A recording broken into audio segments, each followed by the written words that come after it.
তো আমরা হচ্ছে আজকেও নদীর পাড়ে আসছি। তো নদীর পাড়ে এখানে যে দেখুন স্বামী হচ্ছে একজন পুরুষ, সে হচ্ছে কি বলবো মাছ মারতেছে, আর এই পাশে আছে তার ওয়াইফ, তাঁবু টানায় বসে আছে।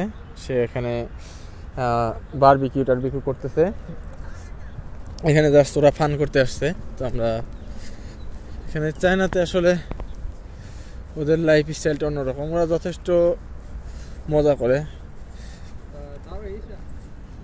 তো আমার ফ্রেন্ড ফারুক ও জিজ্ঞেস করতেছে যে আসলে এখানে কি করতেছে, মাছ মারছে কিনা বা কতগুলা মাছ পাইছে সেটা দেখার জন্য।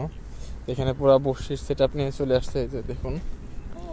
আর এখানে যে মাছ পাইছে ছোট ছোট মাছ,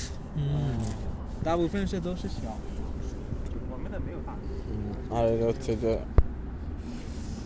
ভালোই দেখে দেখ মাছ পাইছে নাকি। ও মাছ পাইছে একটা, lucky, we are lucky bro. আমরা আসছি আর এখনই হচ্ছে মাছ পাইছি। তো চাইনিজ হচ্ছে জিজ্ঞেস করতেছে আমরা আসলে কোন দেশ থেকে আসছি। তো এই আর কি, আমার ফ্রেন্ড পাকিস্তানি বন্ধু বললো যে আমরা হচ্ছে পাকিস্তানি।